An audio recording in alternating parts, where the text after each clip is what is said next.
Woz, Benji Wozniak. Nope. You're live. Nice. Not recording.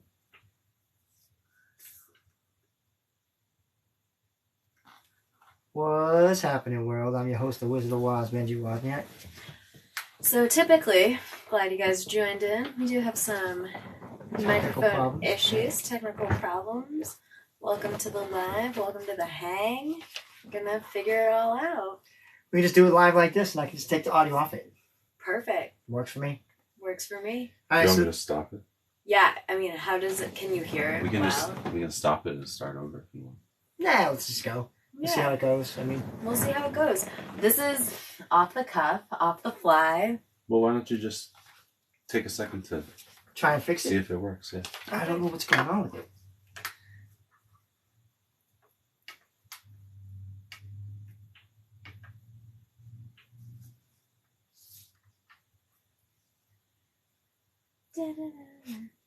All right, try this. Does this give you sign? Bless you.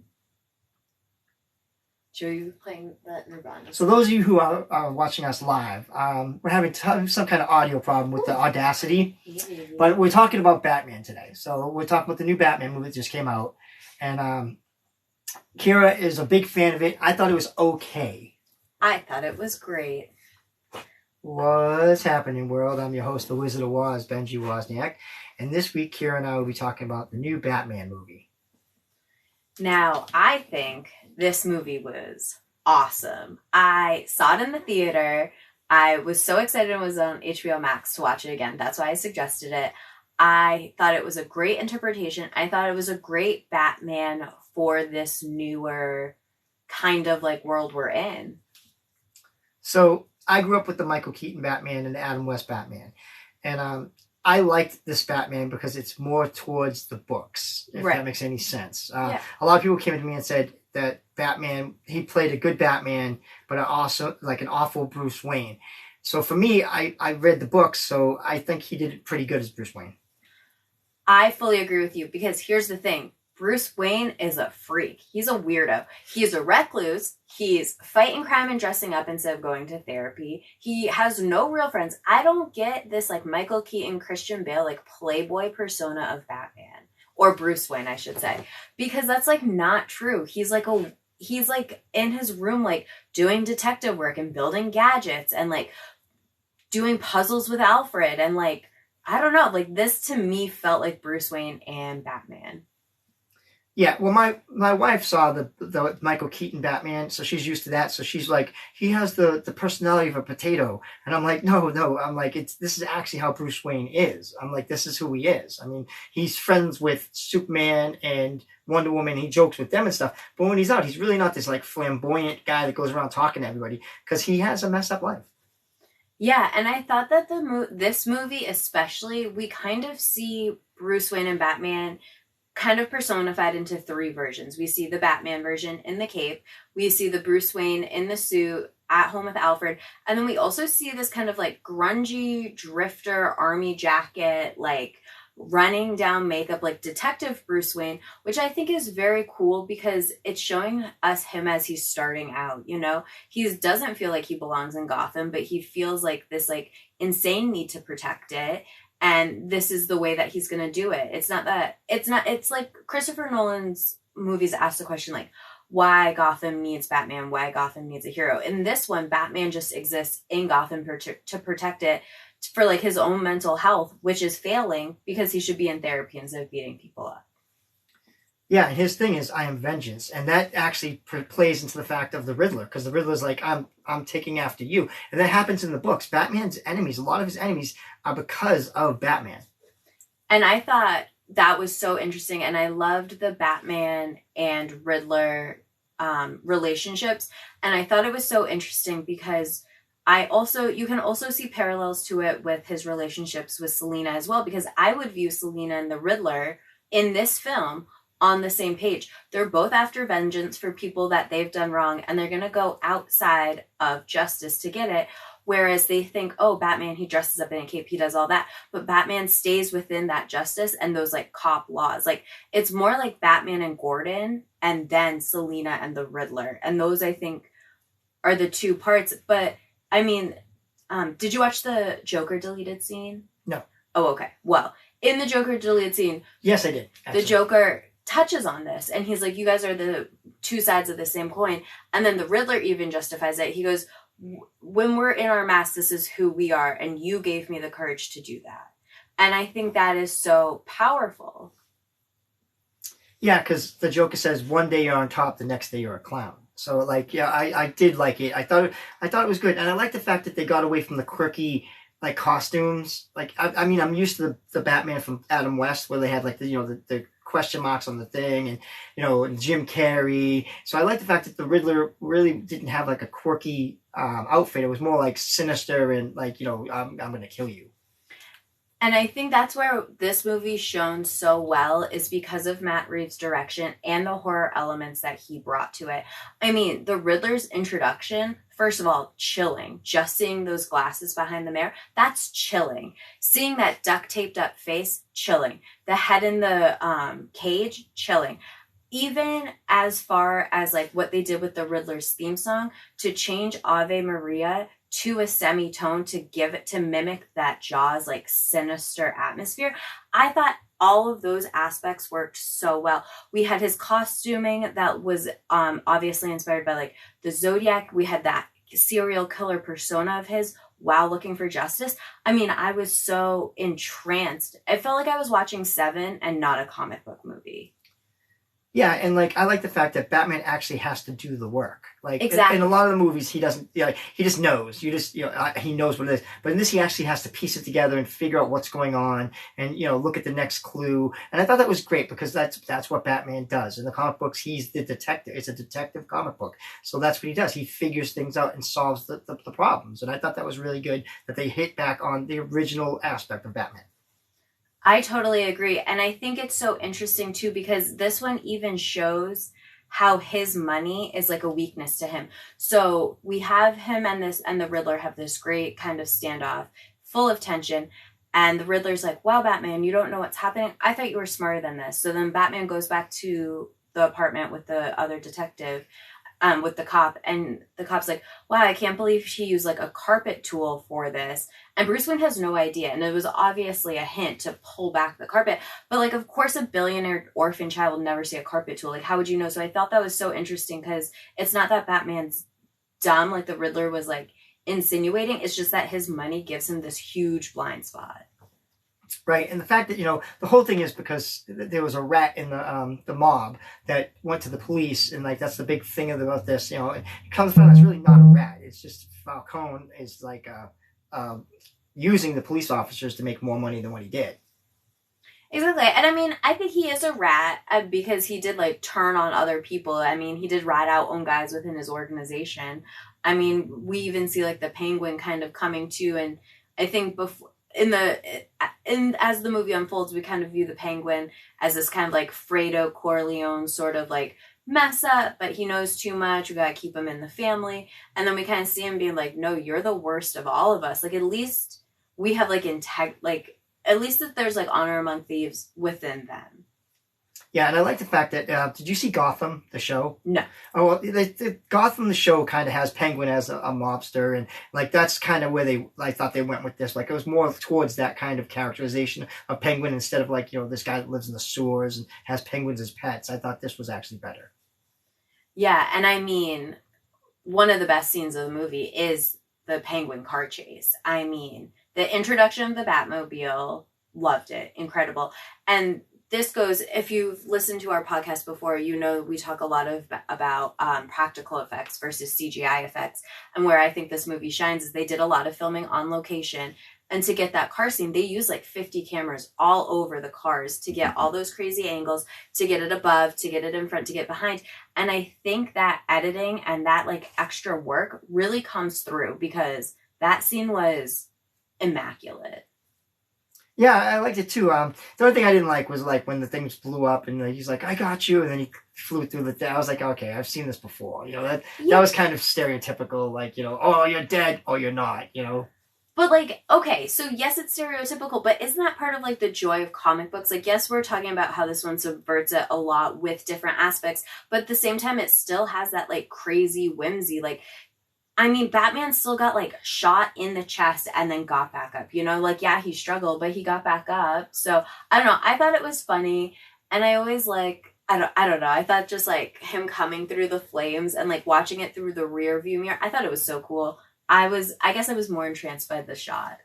I just seen it before, and I don't. I'm not gonna say I like the whole movie because I did not like Zoe Kravitz's mask. I thought that was stupid. It looked like a G-string on her lip, and I was used to the old cat. I'm used to the old Catwoman who has like a mask and looks like a cat, and if you're looking for that, that's not what this is. She does not look like that.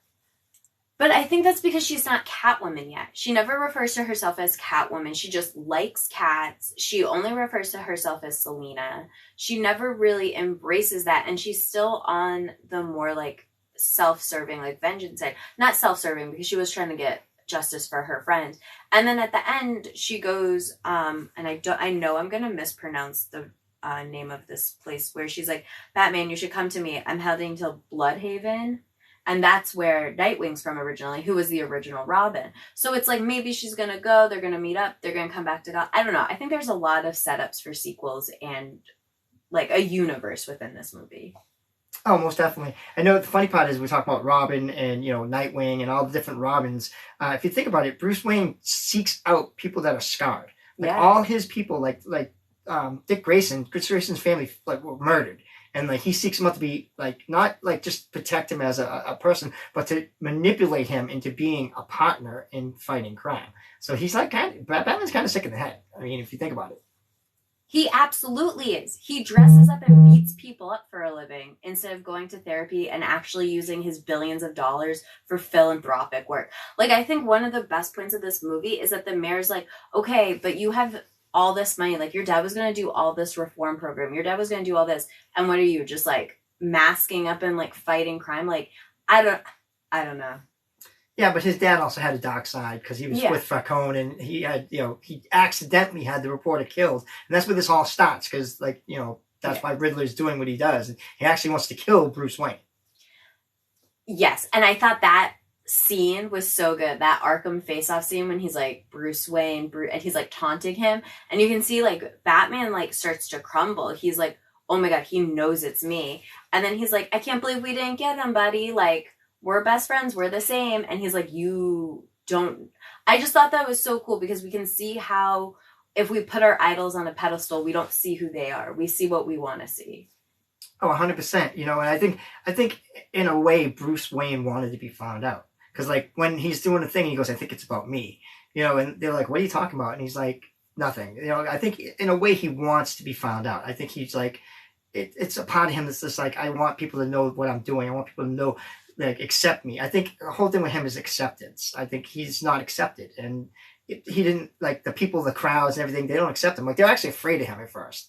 Like, they're scared to death of Batman. Like, in the subway when he beats up the people and, like, the guy's like, don't hurt me. And, he's like, in his mind, he's like, I just saved you, but, not till when he falls into the water and leads them out of the darkness, which was very corny. I did not like that. Okay, so I thought that was, first of all, that film, okay, corny, whatever, we can call it what it was, but that shot was beautiful. It was actually mostly all filmed with that flare as the only light. And I think it was good for his character development because we see him going from like, I am justice, I am vengeance, to I am the light. And that, okay, so this might be like, it's not like a stretch and it's not corny, but I just saw Sonic 2. So I'm going to plug Sonic 2 real quick because if you haven't seen it, it's amazing. You need to watch it. It's so, so good. But in Sonic 2, a quote that really resonated with me, and I thought about while I was rewatching the movie, it says, being a hero isn't about taking care of yourself. It's about taking responsibility for other people. And I think it's so funny that that quote applied so much to this movie and how Batman transformed himself and how he changed in that part. Because we see him only caring about himself, beating up people, like he views all these people as like criminals of his father, like the criminals that killed his parents.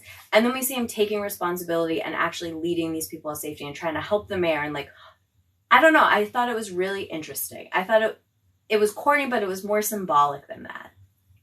Okay, so the list of Batman was from when I grew up. Adam West, Michael Keaton, Val Kilmer, George Clooney, Christian Bale, good. Ben Affleck, no. And then Robert Pattinson. And I think Robert Pattinson is a great one. I think he is a great actor. I think he showed us this in Good Time and in Tenet and in The Lighthouse. And I think he really embodied this like Bruce Wayne, like Batman. I was convinced of both when I watched it. Yeah, I liked it. I mean, as far as like a lot of the Batman, I thought he did a good job. I mean, you know, a lot of times, like people think about Michael Keaton, they're like, "Oh, Michael Keaton was a great Batman." But when this first came out, like when Batman first came out, I was there. People weren't thrilled about Michael Keaton being filmed as like Batman. People were like, "Oh my god," because he was a comedian, and they were like, "How is he going to bring anything to Batman?" And now he's one of the most iconic Batman that we have. I mean, compared to anybody else, I mean, what we got, Robert Pattinson's probably the second best. I mean, Christian Bale, I love you, but I think this guy did a good job.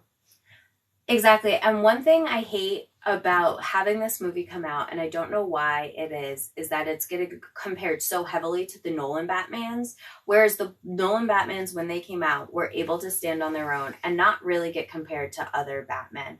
So I think it's an unfair metric because I think this one is better. I don't like gadgety, suave Playboy Batman. I don't think it's realistic, and I think it's kind of corny.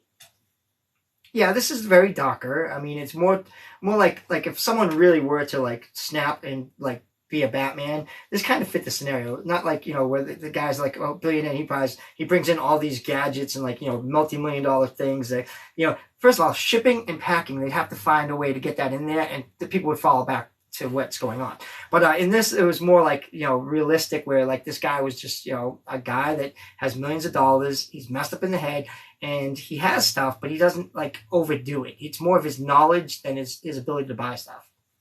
Exactly. And I think that's so different from like the newer Batmans, like Christian Bale and Ben Affleck, where they're these like high-tech, gadgety, like cool Batman, like training with Ra's al Ghul and like being like these like mega like fighter, almost like godlike creatures, and it's like, or like people, and it's like, okay, but that's not Batman. Is a detective. He's a recluse.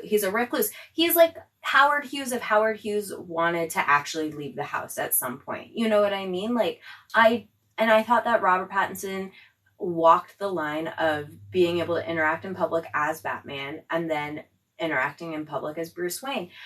And I don't know. I thought that I think that he hesitated in the scene with Riddler in Arkham because he sees Riddler in himself and he can see why the Riddler relates to him.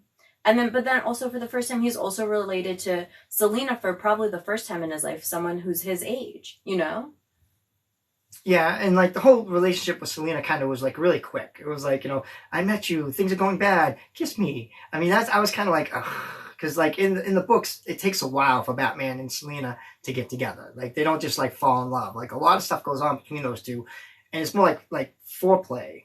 And then they start falling in love. And then this was just like right away, I love you too. And I was like, no, you gotta give them time. You gotta build it up. And I think they will. And I think their romance was kind of like a throwaway just to show that like this was probably Batman's like first experience with a romantic relationship. So yeah, he doesn't know what to do. I'm convinced when I watch this movie that he's never talked to a lady outside of Selina or the mayor. Convinced. Because he only talks to Alfred and like his housekeeper. Oh, granted, his housekeeper is a lady, but like those people, I don't think he counts as like people that he like sees and can connect with, So I thought it was really interesting. Okay, Andy Serkis plays Alfred, and that's Claw from the Black Panther movies. So yeah. I thought that was really interesting, and he does the Gollum.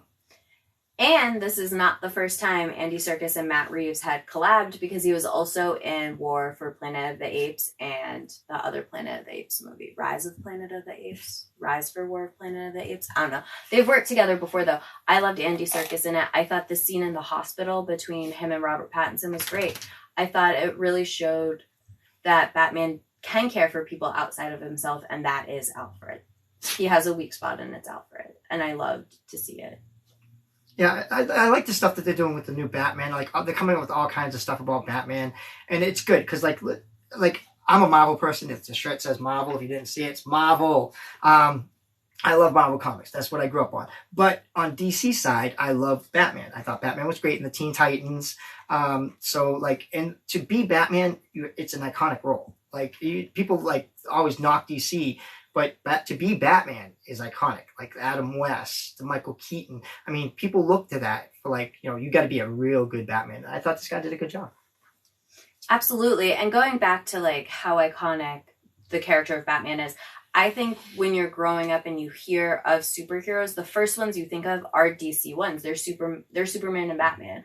Granted, I think now Marvel is having this bigger resurgence. I think it's just because they have a better marketing and writing team behind them that can actually plan out all these movies. They don't have failings within their actors, or if they do, they cover it up and get them out quick. That's that Disney money.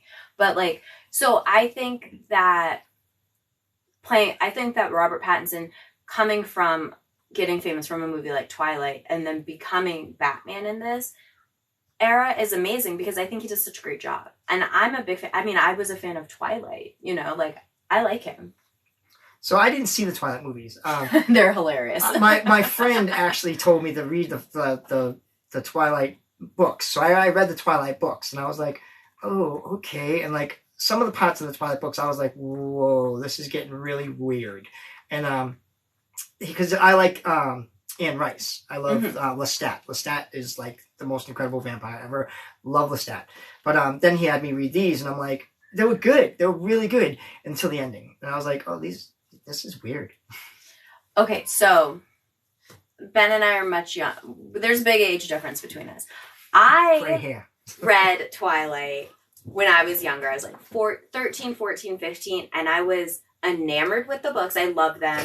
I made my dad take me to the midnight release at Barnes & Noble so I could get the last book. Oh, I was obsessed. I had like t-shirts, everything, movies. I loved it all. I have gone back and rewatched and reread these, and I'm like, what kind of taste did I have? Like, these are so insane. I mean, the endings is terrible. The acting in the movies is so bad. The blue tint, I mean, give me a break. It is all so hysterical. I can't believe I mean, they're iconic for all the wrong reasons. Yeah, like, I remember reading the book, and they were like, he's in love with the baby. I'm like, what? Oh, it's awful. I'm like, what the hell is this? I'm like, this is kind of like wrong in so many ways. Like no. I'm like, this is no. But if one of you are watching this, you can see my dog. My dog Cisco is the official member of the crew. So he makes sure he's here every week. So just like you, come here every week. If you like it, subscribe, come see us. Exactly. And I don't know. Back to what were we talking about? Batman, Twilight. Oh, Robert Pattinson. I think he's a great actor, and I like that he's getting the recognition he deserves. Same with Kristen Stewart, who came from Twilight, and now she was Oscar nominated this year, which was very well deserved. Also, I'm going to plug Spencer. If you haven't seen it, watch it. She does a great job. But back to Batman. I am so excited. You see that they just greenlit the sequel. No. So that happened 14 hours ago. So that is coming. Matt Reeves and Pattinson are already signed up for it, and I'm really excited. Yeah, they're doing a lot with DC. Like, did you see the Teen Titans on HBO? No, but I heard it was good. It's really good. I like it a lot. And it actually has Batman's son in it as Red Mask. And it's really good. I mean, you watch it, and I'm like, oh, this is actually really decent. I mean, they follow the books. It's an older Batman. It's not like, Robert Pattinson's Batman. Right. This is like an older Batman, because as many of you know, Batman stays Batman until he's like at least in his 60s, and then it goes to Batman Beyond, right, which is like, a whole different story. But like this, I saw the thing about the new Joker, who is Barry Cohen, I believe his name is, and he said the director said that this is a different universe. So DC has multi-universes, so the Joker you see in Suicide Squad is not the Joker that's in this movie. Which I like, and I like Barry Keoghan as an actor. Great in Eternals. He was great in Killing of a Sacred Deer, even though I have my own thoughts about that movie. But I thought he did a great job in that, which is why I think he'll do a great job as the Joker. Highly recommend watching the Joker deleted scene from the Batman movie. I would say I'm really glad it was out of the film. I think if it was in the film, it would have detracted from all the good things that this film brought in. But I think Barry Cohen's like burned up, scarred, kind of like crazy Joker is going to work with this Batman. I thought the scene was crazy because it gave me intense Hannibal Lecter vibes, and it showed that Batman and the Joker have this like very crazy relationship, which I was like, well, this would be interesting to explore as like a side character through the sequel and then maybe introduce in the third. Because for me, I thought for a sequel, based on what we've seen in the movie and based on what I've read, because I don't have a huge history with Batman, was if the next villain was Hush, because we see that written over his like dad's face, and then we have the Court of Owls, because we've already seen that this Gotham has this like crazy underworld of like rich people. It's like if Falcone's running the police, why aren't the rest of these rich people probably like running the rest? So I think that'd be interesting to see. What do you think? Oh, 100%. And I like the fact that like in this movie, when the Riddler kills Falcone, that's not the end of the movie. Oh, like, no. He had a that was his coup de grace, but he had another coup de grace, like a bigger one, flooding the town, which was when Batman discovers it under the carpet, which was really great. I thought that was great because it didn't end on that note. It had more plot to it, and the flooding of Gotham leads to a lot of stuff that could possibly go on. I mean, it could lead into other characters coming in. Absolutely. And I thought the flooding of Gotham was like really well done. Like, I thought having them go off, the red lighting, I thought it was amazing. Having like the fight of all the like Joker wannabes. Also, anytime I see like male dominated like fringe groups, all I think of is incels. I'm like, this is just a cover for incels. Like when you watch like shows and they talk about cults, and it's like all about like Scientology. Yeah, so the Gotham show I was telling you about, in the Gotham show, they blow up the bridges to Gotham, so no one can get into Gotham. And it kind of reminded me of that. Like, That's Gotham cool. was segregated by itself, and then like all the bad characters come out and start taking over the town, city. So it was actually that reminded me a lot of that, and I thought it was really good. I think that's cool. And they even said like this movie ends with them in martial law. So I think if they expanded that in the second one and it is its own kind of city and all these like bad people come out, that'd be really interesting. I hope, well, I know Colin Farrell will be coming back. He's already greenlit for his own Penguin show. I hope Jeffrey Wright comes back as Commissioner Gordon, or in this one, Detective Gordon, because I thought he was a perfect Gordon. Oh, fun fact. So Commissioner Gordon in the Adam West show was from my hometown of Lynn, Massachusetts. That's Whoa. right, baby. Yeah, I got something on that. But what did you think of Jeffrey Wright as Gordon in this? I thought it was good. I like the fact that they made Commissioner Gordon a black Commissioner Gordon instead of stereotypical white Commissioner Gordon. I like the fact that they diversify movies. And Zoe Kravitz is a great Catwoman, but Ursula Kitts from Adam West time was better. That's true. That one was an iconic Catwoman. Thank you. And I thought Zoe Kravitz was a good Catwoman. I think it's interesting to see the development and the establishment of these characters in the film, because they're all differently established. We see Batman who's semi-established or more so established. We see the Riddler trying to become established. We see Catwoman who hasn't even thought of doing this, more so outside of like vengeance.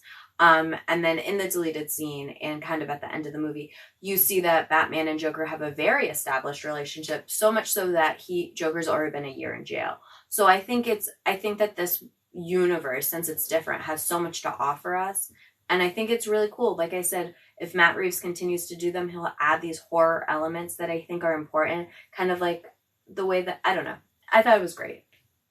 Yeah, I think they have a lot they can go with. And I like the fact that people bring back villains. Oh, yeah. Like, I'm glad that, like, the Michael Keaton and all that stuff, they're dead. They're dead. Don't kill off the villains. They don't kill them off in the comic books. Don't kill them off in the movies. And I think that's one reason why Marvel did what they just did when, was that No Way Home? When they brought back all the villains and brought them back to life. Because you can't kill these villains in Marvel and DC because that's not what happens. I mean, eventually they do die in some of the universes, yes. But most of the time, they're not dead. They come back. And that's why it's so entertaining, because you don't know who's coming back and when they're coming back.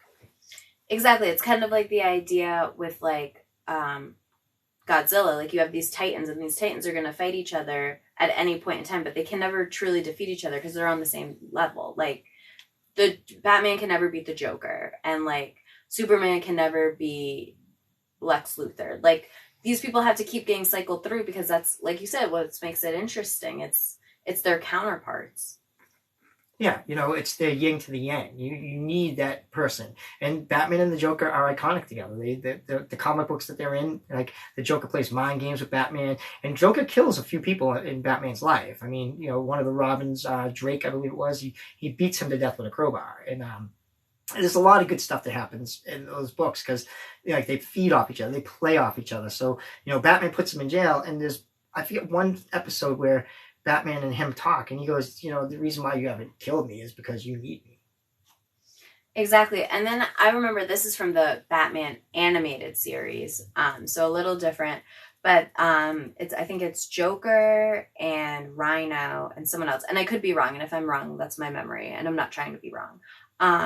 And they unmask Batman, and they're like, Bruce Wayne, and Joker freaks out. He has like a meltdown. He's like, why would you ruin this surprise? We have this game of cat and mouse. Why would you let me know it's Bruce Wayne? I'm so disillusioned. I'm so like upset. So I think it's like funny that within these roles, they still view them as like separate and like different. It's like, oh, this is Batman. Like I need to not know who he actually is because he's just Batman. Yeah, because then you humanize them. Exactly. And, right now they're not human. I mean, they have their own persona. And then when you take away that persona, then all you have is reality. And no one likes reality. Reality sucks. Exactly. And I think that's what the Riddler was getting at when he had this big thing about like being unmasked and the unmasking. And he was like, but it's not the unmasking that matters. It's actually being able to put on the mask and then do what you want to do and be who you actually are, with no repercussions, essentially. And I think that was his whole thing, He was sad that him and Batman weren't friends and that he couldn't kill Bruce Wayne, not knowing that those two are mutually exclusive, Yeah, I think there's a key part on the movie when the guy that's helping Riddler, and he's up on the catwalk shooting people, and Batman says, who are you? And he goes, I am vengeance. And you see Batman's face like stop, because now he realizes that, if it wasn't for him, this would have never happened.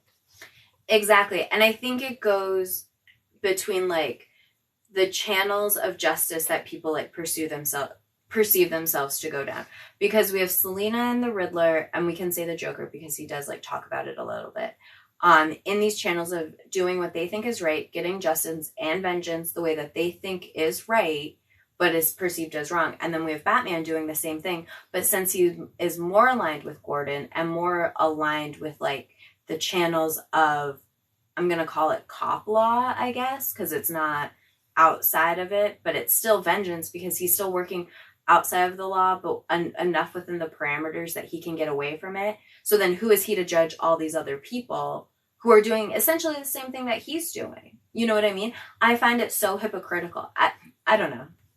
Yeah, that's like with the whole police force. Like Falcone says it, I got all of you in my pocket, and Gordon's like, you don't got all of us in your pocket. And like some of the cops aren't with that. They're like, no, we want justice. We want justice. We're not trying to be bought and be the bad guys in this town. We're trying to fix this town, and that's part I thought was kind of cool.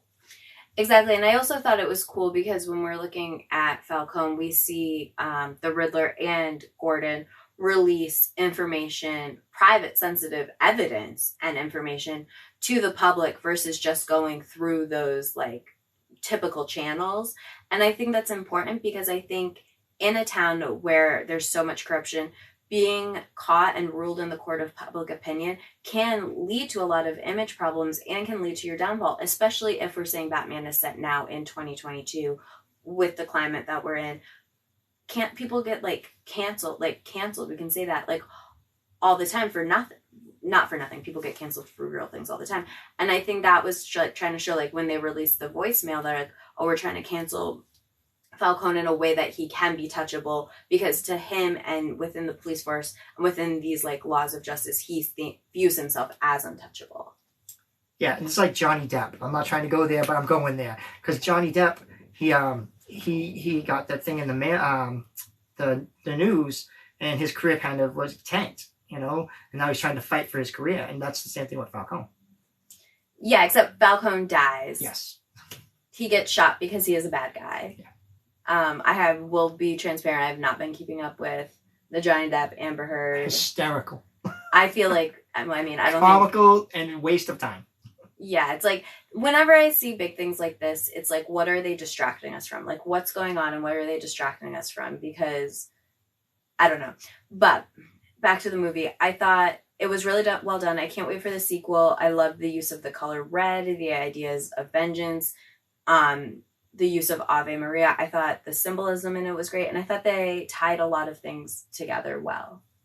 Yeah, if you haven't seen it, I say you see it. And go in it with an open mind. Don't go in it like thinking Michael Keaton or Val Kilmer or any of the other Batman. Go in it with this. This is a new Batman. Go in it like everybody 10 years ago went into these Christopher Nolan Batmans. Like, I don't get why this one is being held to such a different standard, because it's so good, and it's just as good in its own ways. So I would say, if you have any respect for Matt Reeves like you do for Christopher Nolan, go into the movie with an open mind, and I think you'll walk away having a good time. It doesn't feel like 3 hours. Yeah. No, and kudos to the director not reliving Batman's family's death. Exactly. Exactly. Like in this one, like, I love a director that doesn't treat us like we're dumb. You know what I mean? And I think Matt Reeves did that so well. I can't wait for the sequel. I'm a huge fan of this one. I highly recommend it. And I thank you all for tuning in and watching us on the live TikTok. And please tune in next time. And if you like us, click like, follow us, because we got a lot of good stuff coming up. Exactly. Maybe next time, maybe we'll do an AMA one time. If we're live and you guys like doing this, maybe we'll just record ourselves, because we look great on all formats. Patriot, baby. Patriots. Well, I hope everyone has a blessed week, and just a gorgeous day. Yes, please check out whashappening.com and tune in next week. We'll have another exciting show for you. I think we're going to do Bloody Hell. We're going to do no movies this next week. We're going to do actually like Massachusetts, New England murders, like Lizzie Borden, and we're going to go over that stuff. So if you like stuff like that, please tune in. And tune in next week to What's Happening.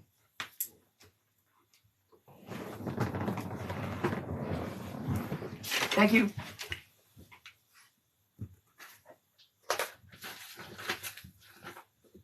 I do. I think so. How many people?